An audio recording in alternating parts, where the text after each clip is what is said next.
আজ আমি যার বিয়েতে গেছি তার সাথে আমার সম্পর্ক বোঝাতে গেলে তোমাদের জন্য একটা আলাদা ভিডিও বানাতে হবে। তোমরা অনেকেই দেখেছো ফেসবুকে কয়েকদিন আগেই যে আমি দেবস্মিতাকে মানে আমার ফ্রেন্ডকে আইবুড়ো ভাত খাইয়েছিলাম।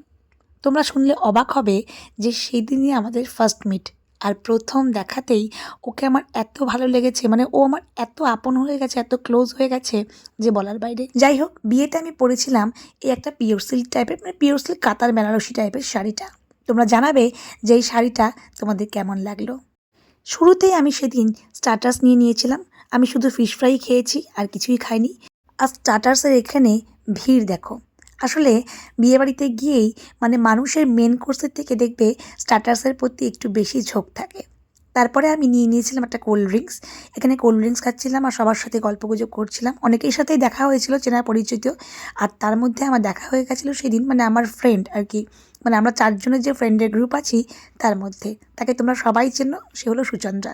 ও আমার খুব ক্লোজ ফ্রেন্ড। তারপরে ভিড় থেকে সরে একটু চলে গেছিলাম সাইডে, মানে সুইমিং পুলের দিকটাতে। আর সুইমিং পুলটা আমার এত পছন্দ হয়েছে এই দিকটা, মানে আমার মনে হচ্ছিলো ওখানেই থাকি। তারপরে আবার চলে আসছিলাম হেঁটে বিয়ের জায়গায়, মানে যেখানে বিয়ের পার্টিটা হচ্ছিল। আমার শাড়ি পরতে, মানে প্লিট করে শাড়ি পরতে খুব ভালো লাগে, কিন্তু সেদিন শাড়ির প্লিটটা আমার নিজেরই পছন্দ হয়নি, কারণ আমি রেডি হওয়ার জন্য একদম টাইম পাইনি। মাত্র আধা ঘন্টার মধ্যে রেডি হয়ে চলে গেছি। আর আমার শাড়ির প্লিট আর কুচি এই দুটো যদি ঠিক না হয় একদম ভালো লাগে না। তোমাদের কার কার এরকম হয় আমাকে জানিও। সেদিন খাবারের ভিডিওটা আমার নেওয়া হয়নি, তার জন্য সেটা তোমাদের সাথে শেয়ার করতে পারলাম না। দেবস্মিতা, তুই খুব ভালো থাক, হ্যাপি থাক, এটাই চাই। Happy married life to both of you.